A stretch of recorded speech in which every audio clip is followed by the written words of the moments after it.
अब ये चक्कर नहीं हो सकता, ये नहीं इस्टेब्लिश हो सकता कि उसने गांजा कब लिया, बिकॉज पायलट इंटॉक्सिकेटेड था। पहली बार हुआ है कि 3 सिस्टम एकदम फेल हुए। अच्छा ये बताइए, हिंदुस्तानी एविएशन स्पेस पूरी दुनिया के सुरक्षित एविएशन स्पेस में से माना जाता है? I don't agree.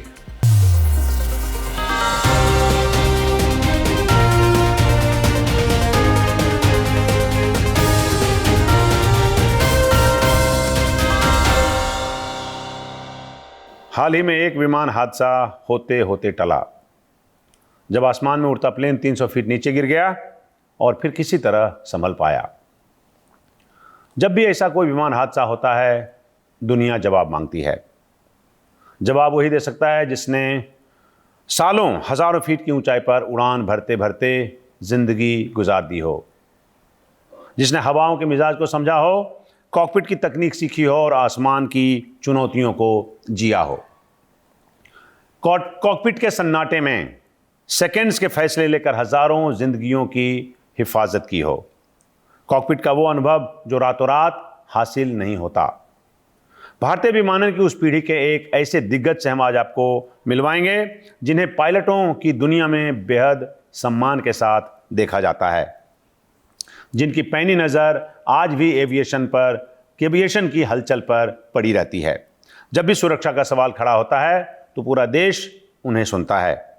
नमस्कार, मैं हूं पवन कुमार और आप देख रहे हैं टॉक इट आउट। आज हमारे साथ दिग्गज कैप्टन शक्ति लुम्बा साहब हैं, स्वागत कीजिए उनका। लुम्बा साहब, आपका स्वागत है हमारे इस कार्यक्रम में। थैंक यू एंड धन्यवाद, आप हमको इंटरव्यू कर रहे हैं। सर, पहले आप अपने बारे में बता दीजिए, क्योंकि मैं पायलटों के साथ उठता बैठता हूँ। आज दिल्ली से दूर एक दूर दराज इलाके में मैं आपके साथ बैठा हूँ, आपके घर पे। पायलटों की दुनिया में आपका नाम बेहद रिस्पेक्ट के साथ लिया जाता है। You very kind.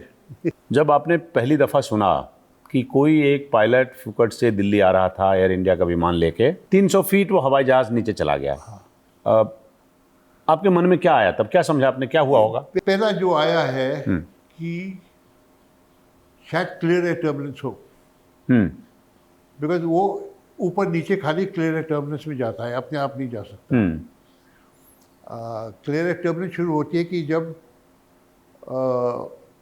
हीटिंग से हवा एयर हीट करके ऊपर जा रही हो, या दो तरफ से आए हुए हवा मिले, वो शेयर कहते हैं।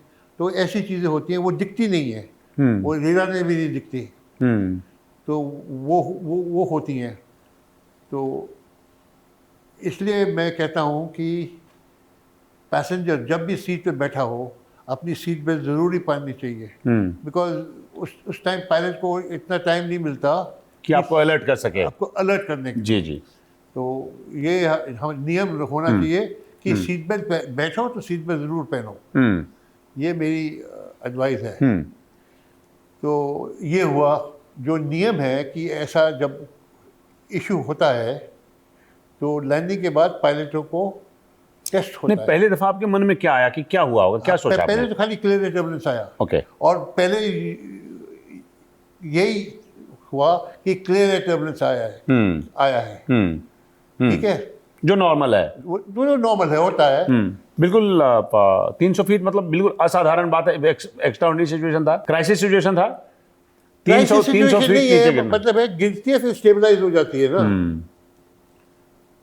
तब तक तो वो इस तरह के हालात काफी कॉमन हो रहे हैं, और क्लाइमेट चेंज के बाद ज्यादा कॉमन हो रहे हैं। अच्छा, जब से ये क्लाइमेट चेंज हुई है, जितने भी ये कॉन्टिनेंटल है, cross Pacific, cross Atlantic, Himalaya के पास उड़ रहे हैं, बहुत क्लियर टर्बुलेंस के इंसिडेंट हो रहे हैं, चांस बनते हैं।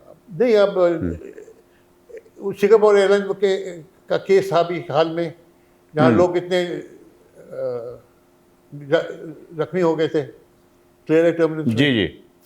तो ये हमारा पहला जो इंफॉर्मेशन था, आपका पहला इंस्टिंक्ट ऐसे काम किया, पहला जो इम्प्रेशन था वो ये था क्लियर एयर टर्बुलेंस है, और कोई वजह नहीं हो सकती। तो ये क्या होता है कि जब ऐसे कोई इंसिडेंट होता है तो पायलटों को टेस्ट करते हैं, वो रूल है। चलान से विमान चलाने से पहले अल्कोहल टेस्ट होता है, तो वो तो क्लियर हो गए, तो अल्कोहल इशू नहीं था। तो अब क्या हो सकता है, फिर ड्रग टेस्ट होता है। अब ड्रग टेस्ट में ये है कि पहले या तो नेगेटिव हो, हाँ, या नॉट कंफर्म नेगेटिव आता है, फिर आपको लेबोरेटरी में भेजना पड़ता है। उससे पायलट का निकला कि इसने मैरिजुआना गांजा का निकला, उसमें एक केमिकल होता है THC, तो उसकी THC निकल आई। अब ये चक्कर नहीं हो सकता, ये नहीं एस्टैब्लिश हो सकता कि उसने गांजा कब लिया, बिकॉज वो THC आपके ब्लड में 1 महीने तक रह सकती है। तो कब लिया, और अगर उसकी एबिलिटी,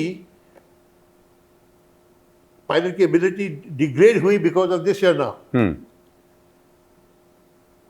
पर बाद में पता चला कि THC है, बट ये पायलट फ्लाई नहीं कर रहा था, को पायलट फ्लाई कर रहा था, और को पायलट नेगेटिव था। पायलट के टेस्ट के बाद ये पता चला कि साहब इसमें मैरिजुआना था, मैरिजुआना की THC थी का एलिमेंट था, हाँ, उसका एलिमेंट था। हाँ। लेकिन जब टर्बुलेंस हुआ, जब फ्लाइट 300 फीट फॉल किया, उस समय ये, मैं साधारण शब्दों में बोलता हूँ, उस समय ये स्टीयरिंग पे नहीं था। हाँ, स्टीयरिंग पर नहीं था, स्टीयरिंग पे नहीं था, कंट्रोल पर नहीं था। चलिए आगे बढ़िए, ठीक है। जो प्रॉब्लम है कि जो DFDR डेटा है वो तो फ्रांस इमीडिएटली भेज दिया। जब तक ये चीज़ें मैरिजुआना, क्लियर टर्बुलेंस जो मीडिया में उछल रही थी, सोशल मीडिया में था, उससे पहले विद इन 24 आवर्स मिनिस्ट्री और एयर इंडिया और DGCA को इंफॉर्मेशन मिल गई थी कि ये हाइड्रोलिक सिस्टम इंटरम फेलियर हुआ है, जिससे वो गिरा है। अब उसका फेलियर का क्या मतलब होता है कि फ्लाइट कंट्रोल्स काम करना बंद जाते हैं। फ्लाइट कंट्रोल्स हैं जो आपको ऊपर और नीचे ले जाते हैं, दाएं बाएं ले जाते हैं, तो वो न्यूट्रल पर आ गए, ठीक है। तो जब न्यूट्रल पर आ गए तो ऐसे नीचे गिरा, उसकी वजह से नीचे गिरा, टर्बुलेंस की वजह से नीचे नहीं गिरा। और उसकी वजह से क्यों हुआ था, जब फ्लाइट हो गया आ गए तो विमान का नोज ऊपर आ गया, उसका मेमोरी एक्शन है, जैसे नोज आया आपको नोज डाउन करना है ताकि स्टॉल ना हो जाए जहाज। तो उसने नोज डाउन किया, कुछ नहीं हुआ। इतने में 4 सेकंड में के लिए गए थे, और 4 सेकंड ऐसे ही निकलता है जहाज में। तो वो जब से कि एकदम हाइड्रोलिक आ गई, तो उसकी वजह से जहाज नीचे गया। तो फ्लाइट कंट्रोल का प्रॉब्लम था, और कोई पायलट एक्शन नहीं प्रॉब्लम था इसका। चलिए इसको दोबारा से करते हैं लुम्बा साहब। टर्बुलेंस नहीं था, हाँ, पायलट इंटॉक्सिकेटेड था, जो अर्ली नहीं, इंटॉक्सिकेटेड नहीं था, पाया उनके ब्लड में, जो कैप्टन इंटॉक्सिकेटेड नहीं था, जो को पायलट फ्लाइंग कर रहा था, जो पायलट चला रहा था उसके पास से कोई इंटॉक्सिकेशन नहीं पाया गया, ठीक है। तो 2 चीजें नेगेट हो गई। अब उसके बाद आगे हाइड्रोलिक सिस्टम नहीं काम कर रहा था, या थोड़ी देर के लिए काम करना बंद कर दिया था। ये किन परिस्थितियों में होता है? ये तो सीधा 2 बातें, या तो मेंटेनेंस ठीक नहीं है, अगर मैं गलत होऊंगा तो ठीक करिएगा, मेंटेनेंस ठीक नहीं है, कंपनी की इंजीनियरिंग ठीक नहीं है, टेक्नोलॉजी ठीक नहीं है, उसकी देखभाल ठीक नहीं है, या फिर ये एयरबस की इसमें कोई गलती है, क्या कहते हैं इसका? अब ऐसा है जी, जो एयरबस का डिजाइन है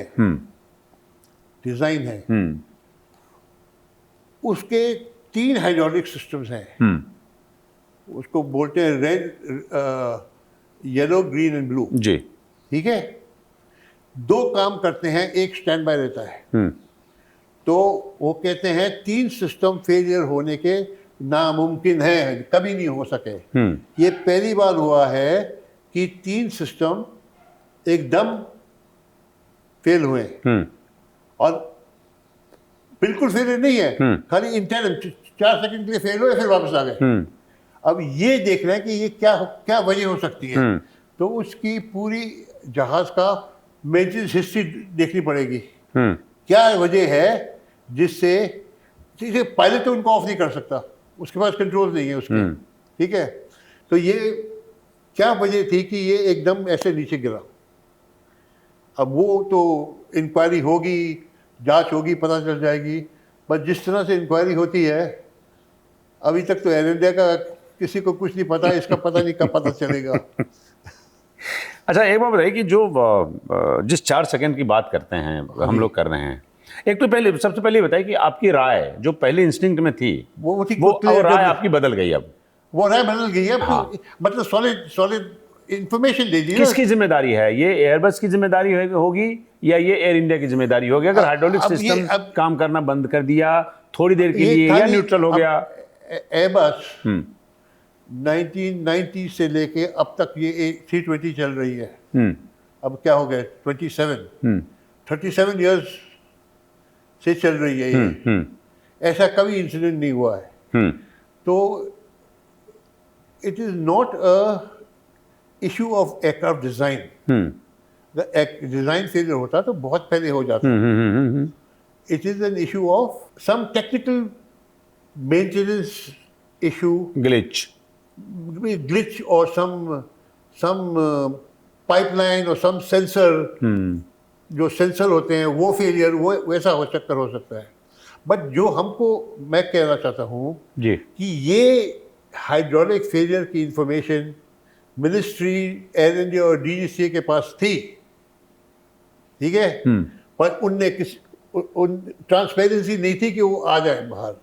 जब वो इंफॉर्मेशन एयरबस से आई, एयर इंडिया को आई, एयर इंडिया से लीक हुई, तब ये हम सबों को पता चला कि ये प्रॉब्लम है। तो पहले जब आपके पास कोई कंक्लूजन पे पहुंचने का कोई रास्ता नहीं था, तो फिर क्यों हुआ? पायलट ने डोप लिया हुआ था, ये क्यों बोला? इस पे मिनिस्ट्री ने कहा कि साहब वो नेगेटिव नहीं, परिस्थितियां ऐसी थी जिसमें पहले तो पायलट को ब्लेम करने का पूरा इंतजाम किया गया। वो ऐसा है, एक्सीडेंट के बाद अगर पायलट जिंदा है तो उसको नेल कर दो, अगर मर गया तो ब्लेम कर दो। सबसे आसान वो है सबों के लिए। एयरक्राफ्ट मैन्युफैक्चररों के लिए आसान है, इंश्योरेंस कंपनी के लिए आसान है, एयरलाइन के लिए कोई प्रॉब्लम नहीं है। अब ये एयर इंडिया वाले में भी पायलट को ब्लेम ही कर रहे हैं ना, सुसाइड ये वो कर रहे हैं। और तो ये है हमारी कि बेसिकली एविएशन में कोई ट्रांसपेरेंसी नहीं है। छुपाने, cover up is more important then being transparent. Sir, ये तो वो एरिया है जहाँ पे टोटल ट्रांसपेरेंसी चाहिए। मतलब आप उड़ान भरते ही कि 1000 जाने साथ में लेके चलते हैं, 200 जाने साथ में लेके चलते हैं, तो उसमें ट्रांसपेरेंसी नहीं रखेंगे तो कैसे काम चलेगा? अच्छा, दूसरा है कि एयर इंडिया जब से टाटा ने टेक ओवर किया ना, तो उनने सबसे बड़ी गलती 2 चीजें की हैं। सरकार ने मेंटेनेंस डिपार्टमेंट अलग कर दिया था और एयर इंडिया को वो नहीं मिला, तो एक्सपीरियंस इंजीनियर्स एयर इंडिया के पास नहीं आए। दूसरा उन्होंने क्या किया कि एक पेंट ब्रश से सब एक्स एम्प्लॉयज़ को, लेगेसी एम्प्लॉयज़ को पेंट कर दिया कि ये निकम्मे है, काम नहीं करते, प्रॉब्लम चाइल्ड है। तो सबों को VRS दे दिया। जो एयरलाइन चलाता है वो है मिडिल मैनेजमेंट। टॉप मैनेजमेंट तो पॉलिसीज में है, मिडिल मैनेजमेंट चलाता है और जूनियर मैनेजमेंट एक्सिक्यूट करता है।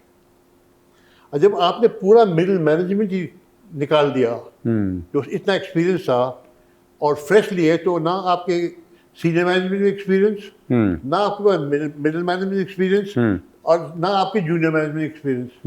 इसलिए एयर इंडिया के साथ इतना हो रहा है, ऊपर नीचे। Air India is more in the news than any other airline. अच्छा, फॉर द रॉन्ग रीजन। जी। अच्छा, एक बात बताइए लुम्बा साहब की वो जो जिस 4 सेकंड की हम लोग बात करते हैं, एयरबस का कहना है कि तीनों हाइड्रोलिक सिस्टम जो है वो प्रेशर खो दिया था, राइट? और लगभग 4 सेकंड तक फर्स्ट ऑफिसर के कंट्रोल हिलाने के बावजूद एलिवेटर और एलिरॉन में कोई जवाब नहीं दिया है। ये कितना डरावना और तकनीकी रूप से कितना गंभीर है? It is a nightmare. हाँ, एक पायलट के लिए 35,000 फीट की ऊंचाई पर आप समझिए कि 4 सेकंड के लिए कॉकपिट के भीतर क्या बीता होगा। Stunned, he would be stunned, क्या हो रहा है, कि जो होना चाहिए, मेरे पास कंट्रोल है, व्हील है, मैं जब नीचे करता हूँ जहाज नीचे जाता है, जब मैं ऊपर करता हूँ जहाज ऊपर जाता है, अब मैं ऊपर नीचे कर रहा हूँ, कुछ हो ही नहीं रहा। तो उसके पहले वह होगा कि कोई केबल, कोई एलिवेटर फेल हो गया, बट 4 सेकंड में तो वो रिएक्ट कर रहा है, थिंकिंग नहीं करता, he reacts with experience, there is no time to think, because with your experience you react. और 4 सेकंड को कितना टाइम लगता है? 4 सेकंड बोलना बहुत आसान है, 1001, 1002, 1003, 1004, 4 सेकंड खत्म। तो जैसे हम बात कर रहे हैं, ऐसे लगता है 4 सेकंड बहुत है, पर 4 second is very short time. अगर मान लीजिए ऐसा हो कि पायलट की गलती भी रही हो और हाइड्रोलिक सिस्टम भी फेल हो गया हो, दोनों में से कोई एक हुआ हो, या हो सकता है दोनों में से दोनों हुआ हो। नहीं, पायलट की इसमें I mean Airbus is also quite clear. It is not a pilot induced incident. It's a mechanically induced incident. Pilot action cannot be taken to have caused the incident. Pilots, in my mind, are clear of this. Pilots की कोई fault नहीं है इसमें। बिना ये confirm हुए कि hydraulic system काम कर रहा था कि नहीं करता, हमने सबसे पहले पूरी दुनिया को बता दिया कि साहब पायलट ने डोप ले रखा था। हाँ, ये और जब उनको पता था कि हाइड्रोलिक फेल है, वो तो डीएफडीआर से पता चल गया ना क्या क्या, और इतनी लंबी फेलियर लिस्ट थी। जब जहाज लैंड करता है, आपको प्रिंट आउट मिलता है फेलियर लिस्ट का।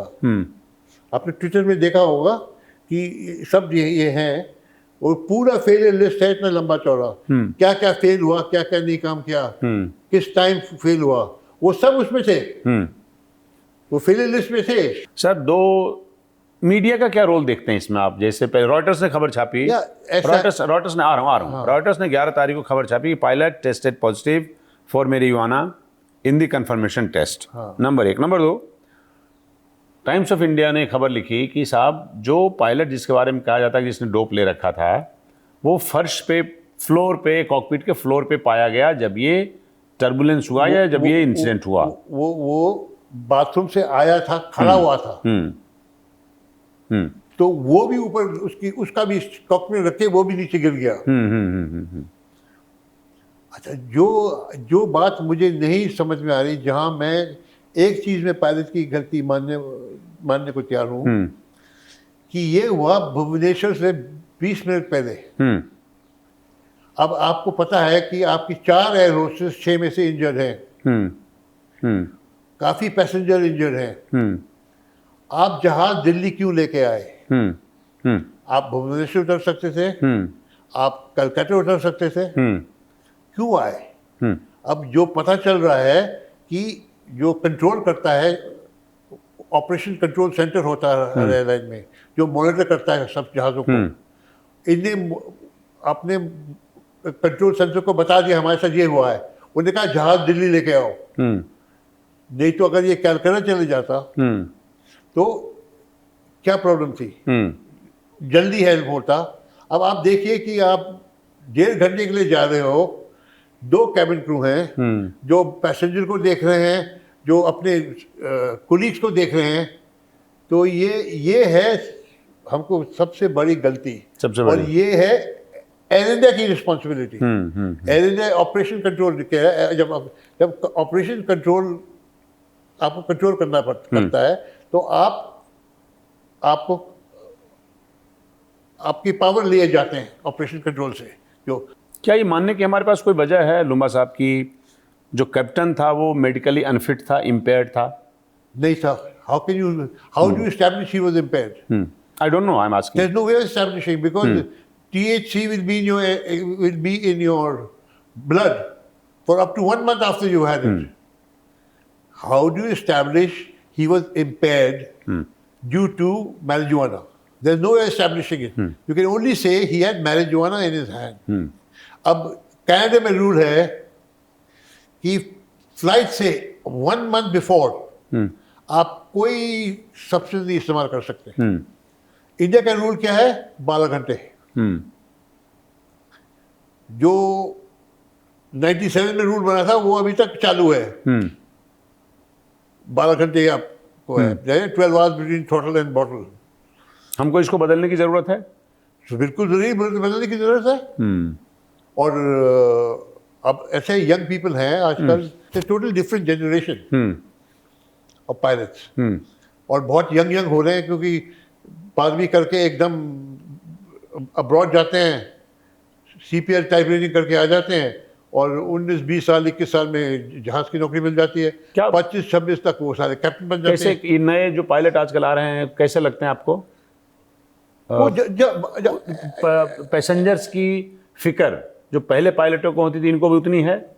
पहले जो कमांड अपग्रेड होना था ना, उसको सिलेक्शन होता था। पहले तो पायलट के पास 2500 घंटे ऐसे को पायलट जरूरी थे होने के लिए। हाँ, और फिर वो एज भी देखते थे, बिकॉज खाली फ्लाइंग स्किल नहीं देखना पड़ता, खाली मैच्योरिटी भी देखनी पड़ती है। अब जहाज आ रहे हैं लगातार, पायलट की कमी है, तो अपग्रेड होता जा रहा है। तो उसमें क्वालिटी से कॉम्प्रोमाइज हो गया है। उसमें क्वालिटी कॉम्प्रोमाइज होने का चांस बहुत है। इसी क्वालिटी को, और किसी एयरलाइन के पास एक क्वालिटी डिपार्टमेंट नहीं है। रिक्वायरमेंट है, इंडिया में रिक्वायरमेंट नहीं है, इंटरनेशनल सब जगह रिक्वायरमेंट है कि हर एक एयरलाइन के पास एक इंडिपेंडेंट क्वालिटी डिपार्टमेंट होना चाहिए, जो सीधा CEO को रिपोर्ट करता है, जो हर चीज की क्वालिटी चेक करेगा। पायलटों की रैंडम ऑडिट होता है, उनकी फ्लाइंग की टेस्ट का ऑडिट होता है। यहाँ कोई क्वालिटी डिपार्टमेंट नहीं है।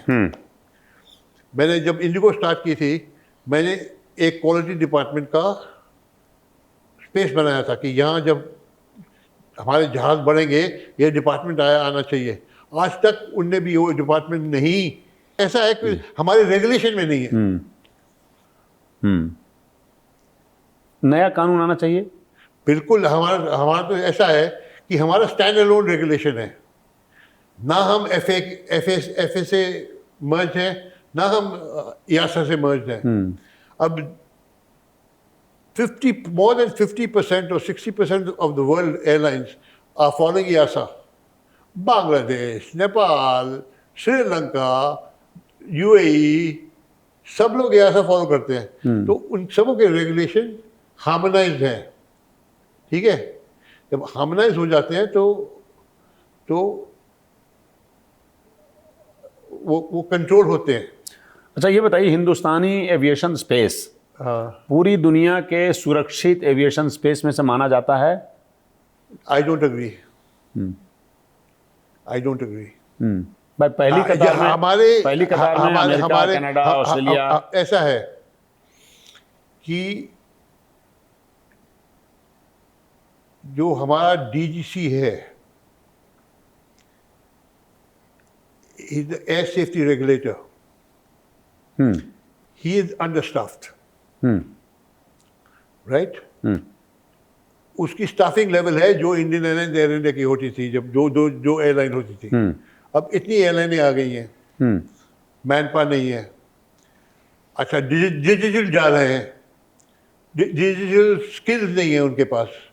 पहले तो फाइल सिस्टम होती थी, फाइल चलती थी जाती थी, अब सब कुछ डिजिटल हो रहा है। वो डिजिटल स्किल्स नहीं है, और आपको हर चीज़ अब उनके डिजिटल में जाना पड़ता है। कभी आपकी फॉर्म ऑफ अपलोड नहीं होते, कभी आप रुके रहो, वो आपका वो ऐप ही नहीं खुलता DGCA का। नहीं, पर इसमें बहुत प्रॉब्लम्स है। DGCA की क्या कमियां हैं इसमें? आपको लगता है क्या प्रॉब्लम एरिया है DGCA का? कमी है, it needs a total overhaul. It should become like a civil aviation authority, and should be independent of government. All over the world, independent of government. India is the first few nations where the civil aviation is a part of government, and that is the biggest problem. And ICAO has been warning these people forever. उन्होंने क्या कर दिया, उसको statutory department बना दिया है, but independent नहीं बनाया।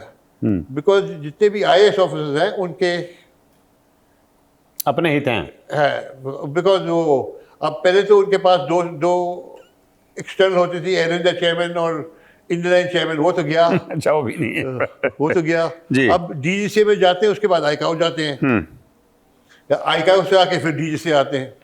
कैप्टन का कंडीशन, क्या उससे 300 फीट की ऊंचाई हवाई जहाज लूज कर सकता है? अगर कैप्टन उस कंडीशन में नहीं हो, उस वजह से ड्रॉप हो सकता है? नहीं, ड्रॉप नहीं कर सकता। वो खाली उसको नोज डाउन करेगा तो डिसेंड करेगा। देखो, जहाज ऐसे आ सकता है, जो ये है ये ऐसे गया है, तो उसमें नेगेटिव GI है। कितनी भी मेडिकल कंडीशन खराब हो कैप्टन की, हाँ। उसमें 300 फीट का ड्रॉप नहीं हो सकता। नहीं हो सकता, नहीं हो सकता। नहीं हो सकता।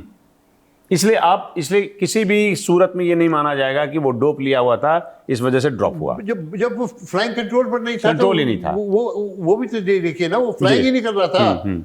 वो तो खड़ा हुआ था, वो खुद नीचे गिरा हुआ है, अपनी सीट पे भी नहीं था।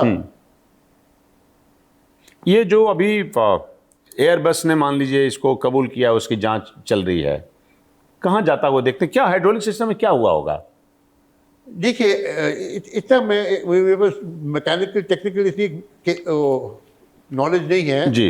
पर हर एक चीज़ों में सेंसर होते हैं आजकल। जैसे आपकी गाड़ी में भी सेंसर है, मॉडर्न कार्स में सेंसर होते हैं। तो कभी कभी अगर सेंसर लो प्रेशर तो मुझे लगता है ये ऐसे सेंसर सब जगह लगे हुए हैं, एक जगह नहीं होता, पूरी सिस्टम में सेंसर होते हैं। कोई सेंसर अगर वो फेल हो गया या उसने नहीं दिया, तो ये हाइड्रोलिक सिस्टम में एक्शन आगे हो जाएगा। हाइड्रोलिक सिस्टम जैसे जैसे का सही कर रहा है। अब कोई सेंसर दिखा रहा है लो प्रेशर, ठीक है। अब एक ऐसी जगह है जहाँ तीनों हाइड्रोलिक के सेंसर इकट्ठे फेल हुए हैं, वो देखना पड़ेगा ये कहाँ है। क्या किसी भी सूरत में ये मानने की हमारे पास कोई वजह है कि जब हम कहें कि सरकार एयरबस को बचाना चाहती है या चाह रही है? That's going a little too far. ये more like एयर इंडिया को बचाना चाह रही है। एयरबस ने तो देखो, अगर कुछ छुपाना था तो एयरबस ये इंफॉर्मेशन नहीं निकालता। अच्छा, एग्री नहीं करता। एग्री नहीं करता ना। वो तो कहता है एवरीथिंग ओके। तो ये है। अब ये अगर ये मैं आपको बता रहा हूँ, अगर ये तो इंसिडेंट नहीं है, एक्सीडेंट है। As per the description, this is an accident because people have been hospitalized for more than 24 hours. Any incident which causes either aircraft damage or occupants to be hospitalized for more than 24 hours, it is looked as an accident as per ICAO. Also our regulation. So it was an accident. Now, had this not recovered, this would have been another crash. It is so serious. So you have to get to the bottom of this. ये क्यों हुआ है, ये बहुत ज़रूरी है find out करना। ये 4 सेकंड का ये क्यों हुआ। अब हो चुका है, अभी तक तो कभी नहीं हुआ था, अब हो चुका है, आगे भी हो जाएगा अगर वो ना पड़े। जो फर्स्ट ऑफिसर जो उस समय व्हील जो हवाई जहाज चला रहा था, हाँ, उसने जो कदम उठाए, जो उसने स्टेप्स लिए, वो आपको लगता है कि वो ठीक था? बिल्कुल ठीक था। को पायलट ने अपना प्रेजेंस ऑफ माइंड रखा, सब कुछ सही किया। तो ये मैं कहता हूँ, ये जो भी है, ये कैप्टन तो इनकैपेसिटेड था, वो सीट पर नहीं था, को पायलट उड़ रहा था। तो 4 सेकंड में जो भी उसने किया है, उसने बिल्कुल सही किया है। जैसे कुछ लोग कहते हैं कि पायलट स्लीपिंग पिल लेते हैं। स्लीपिंग पिल्स में कोई भी ड्रग जो ये साइकोएक्टिव सब्सटेंस है, उसका कोई कंपोनेंट नहीं होता। अब पायलटों को स्लीपिंग पिल्स इसलिए लेने पड़ते हैं, उनकी flight and duty time limitation सबसे घटिया है हमारे देश में। दिसंबर में जो इन लोगों के साथ हुआ था, हाँ, तो ड्यूटी आज बढ़े हुए हैं, रेस्ट पीरियड कम है, स्ट्रेस बहुत बड़ी समस्या है क्या पायलटों में? स्ट्रेस बहुत होता है। Most stressful is take off and landing. Stress तो बिल्डअप होता है ना, और फटीग भी बिल्डअप होती है। तो दो तरह की फटीग होती है, transit fatigue and cumulative fatigue. Transit fatigue तो एक रात पूरी सो लिया आपने तो उससे मिटिगेट हो जाती है, बट क्यूमुलेटिव फटीग के लिए आपको टाइम ऑफ चाहिए, at least week 10 days time off. अब हम इंडिगो में क्या करते थे, मैं इंडिगो में पायलट को 11 वीक्स ऑन 2 वीक्स ऑफ देता था। ठीक, अगर उस 11 वीक्स में जितनी भी फटीग हो वो 2 हफ्ते में बिल्कुल कैंसिल हो जाती है।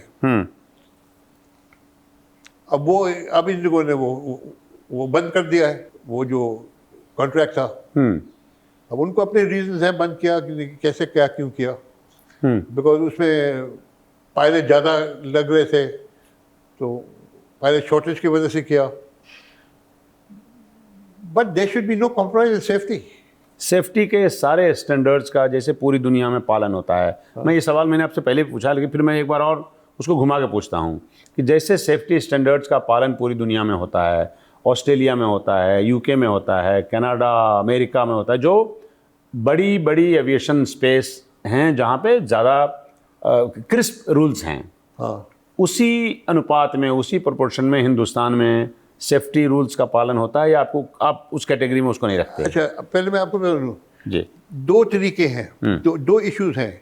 एक होता है रेगुलेटरी सेफ्टी, जो रेगुलेशन से एस्टैब्लिश होती है, ठीक है, और एक होती है ऑपरेटिव सेफ्टी। जी, ठीक है। नाउ अगर हमारी रेगुलेटरी सेफ्टी लो लेवल पर है तो ऑपरेशनल सेफ्टी भी लो लेवल पर होगी। That is why I said our regulations have to be harmonised with other areas. They have to be harmonized. They cannot be standalone. अब स्टैंड है 1937 के हैं, पर उसको अमेंड करते जा रहे हैं, इधर अमेंड करते जा रहे हैं। पूरी खिचड़ी पकाई हुई है उन लोगों ने। आप इसको हम लोग इस बात से कहीं जोड़ के देख सकते हैं कि हम सही जानने की कोशिश नहीं करते हैं जब किसी एयरक्राफ्ट के दुर्घटना की बात आती है या दुर्घटना होते होते रही उसकी बात आती है। फॉर एग्जाम्पल, जो अहमदाबाद में पिछली बार हुआ, 1 साल से ज़्यादा हो गए, हम किसी कंक्लूजन पे नहीं पहुंच पाए हैं। ऐसे में क्या प्रिकॉशंस कल को लिया जाए, ये कौन जानता है? अब देखिए, जो उनकी प्रिलिमिनरी रिपोर्ट थी, अब क्या होता है, जब एक्सीडेंट होता है तो अलग अलग थियरी होती है, हाइपोथेसिस होते हैं। ठीक है, एक हाइपोथेसिस था कि पायलट ने अपने आप इंजन बंद किया। ठीक है, दूसरा हाइपोथेसिस है जो बाकी एक्सटर्नल है कि ये इलेक्ट्रिकल फायर था, डीसी फायर था। ठीक है, तो आपको हर एक को इन्वेस्टिगेट करना है, और अगर वो प्रूव नहीं हुआ तो रिजेक्ट कर दो। अब एआई ने एक लिया है हाइपोथेसिस, पायलट की फॉल्ट है। अब आप मुझे बताइए, जब ये प्रिलिमिनरी रिपोर्ट इंडिया में रात के 12 बजे रिलीज हुई थी, वह वॉशिंगटन पोस्ट को पहले मिल गई, तो उनने जो पायलट सुसाइड थ्योरी है जी, वो वॉशिंगटन पोस्ट की से निकली है। इंडिया के पेपर बाद में पकड़े हैं। अब वो सुप्रीम कोर्ट में भी पायलट के फादर और लोग गए हुए सुप्रीम कोर्ट में। अब ये होगा, अब अगर उनने पायलट पर ब्लेम कर दिया तो सुप्रीम कोर्ट में रोना होगा। तो मैं कहता हूँ AIB नहीं, मैं कहता हूँ गवर्नमेंट। अच्छा, मैं आपको बताता हूँ, मैं भी एक थ्योरी देता हूँ। क्रैश हो गया, बोइंग का क्रैश हुआ। बोइंग का मोस्ट पॉपुलर ब्रांड है, ठीक है, बोइंग वैसे ही ट्रबल में है। किसी ने फोन उठाया, किसी और को बोला ये बोइंग पर नहीं आना चाहिए, मैं नाम नहीं दे रहा हूँ, आप समझ रहे हैं। अब उनने बोल दिया ये, उनने निकाल दी और पायलट पर ब्लेम डाल दिया। कुछ पैसे मिले होंगे नहीं मिले होंगे वो दूसरी बात है। अब उससे निकलना, एक तो आपको उनको प्रिलिमिनरी रिपोर्ट से बाहर निकलना है। अब इतनी एक्सपर्टीज नहीं है उनके पास, क्योंकि जितने भी हैं AIB में जो एक्सपीरियंस इन्वेस्टिगेटर्स थे, ठीक है, उनको वो किसी तरह से इन्वॉल्व नहीं है। अब ये इनएक्सपीरियंस है, एयरफोर्स से लिए हुए हैं, एयरफोर्स इंजीनियर आए हुए हैं। अब ये जो 787 इतना कॉम्प्लेक्स जहाज है, बेसिकली इलेक्ट्रिकल है सब कुछ उसमें। आपके समय से बिल्कुल डिफरेंट है, आपके समय से बिल्कुल डिफरेंट है।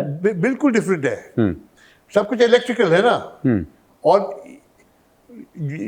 ये इसका इतना डिले हुआ था, बेसिकली इसका बैटरी का इश्यू है।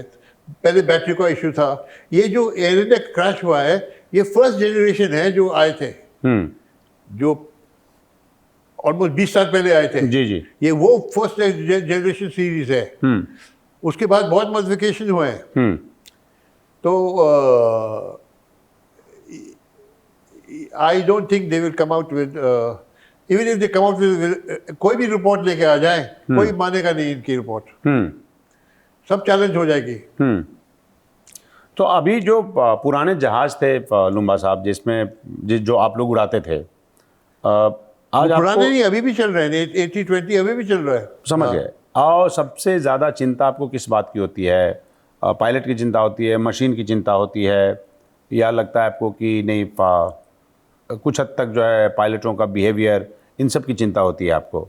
देखिए, by and large pilots are professionals, okay, and they are skilled. उनका काम है A से B जाना सेफली, और 320 बड़ा सेफ जहाज है। एज ही से इट्स अ वेरी फॉरगिविंग जहाज, गलतियों को छुपा देता है।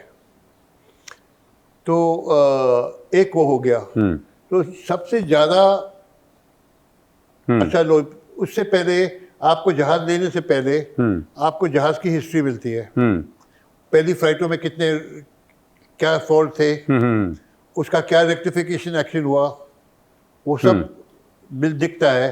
और फिर बोलता है अब इस जहाज में कोई फॉल्ट नहीं है, फिर आप एक्सेप्ट करते हो। तो mechanically you are satisfied, there is no tension. बाद दिमाग में पीछे कुछ नहीं है कि एक प्रॉब्लम है यार, कभी भी हो जाए। दूसरा होता है वेदर आपको डेस्टिनेशन का, डिपार्चर का, एंड रूट का, वेदर का पूरा आपके पास रेडार स्कोप सब कुछ ब्रीफ होता है। Only issue that you are unable have no control over is clear air turbulence. Clear air turbulence, ठीक है। और कोई उस पे कोई आपका कंट्रोल ही नहीं है, वो दिखती नहीं है, कोई रेडार नहीं है जो उसको पकड़ लेगा। वो तो एयर करंट्स हैं, ऊपर नीचे जा रहे हैं। अच्छा, आखिरी के 2 सवाल पूछूंगा सर। नंबर 1 कि आज लाखों लोग एयरक्राफ्ट में चलते हैं, विमान में बैठते हैं, एक जगह से दूसरी जगह जाते हैं, और एक व्यक्ति, पूरा परिवार अपनी जान जो है वो एक पायलट के हाथों में सौंप देता है, राइट?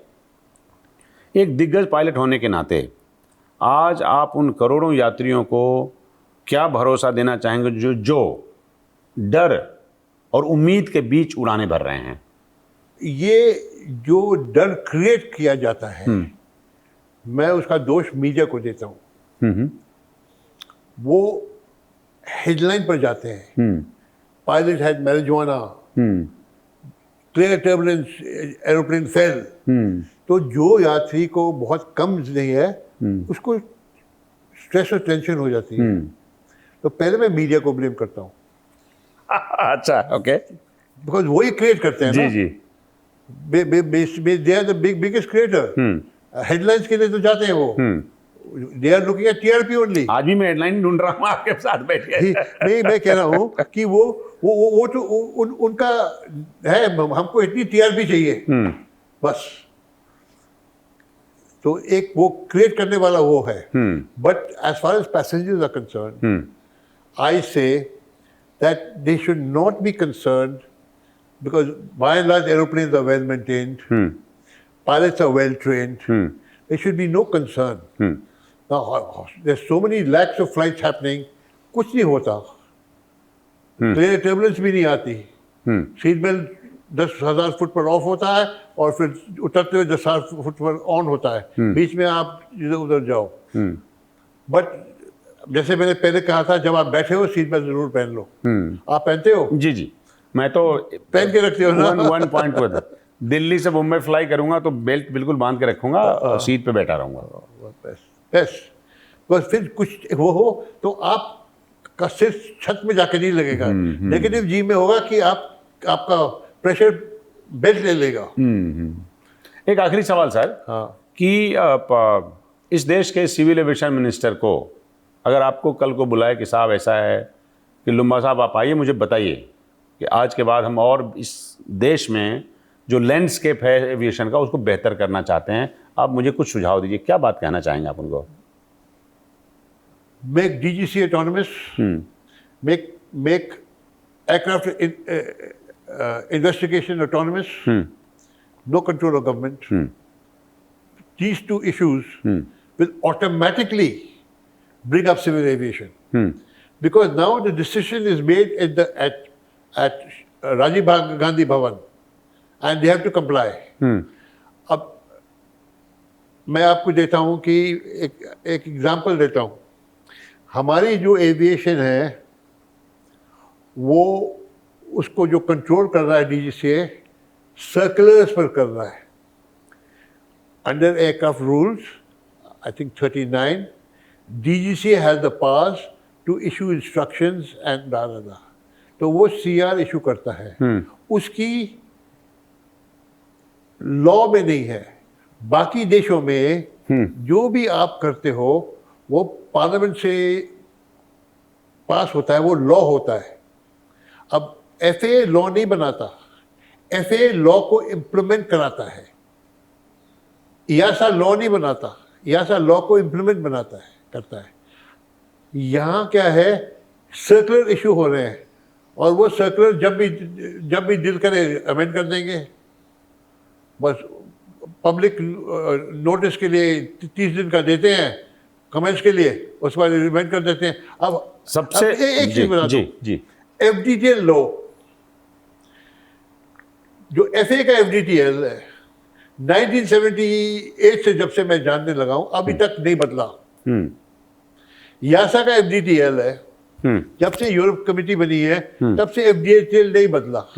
हिंदुस्तान में 1998 से लेके आज तक हमारे FDTL 5 बार बदल सके हैं और हर एक बार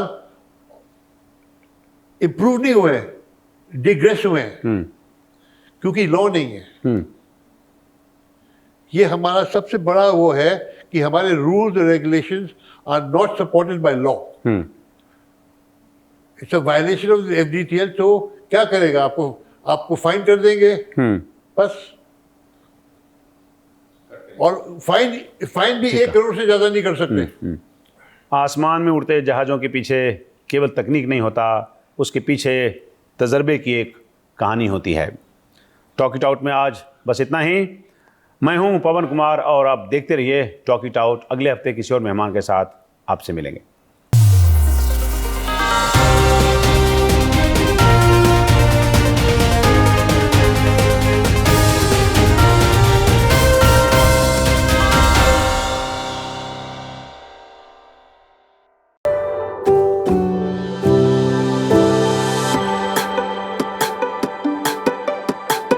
Every book has a journey, and every author has an untold story. Behind every powerful book lies curiosity, courage, and countless conversations. Discover them all on Books and Banter, a Dialogus Digital original series.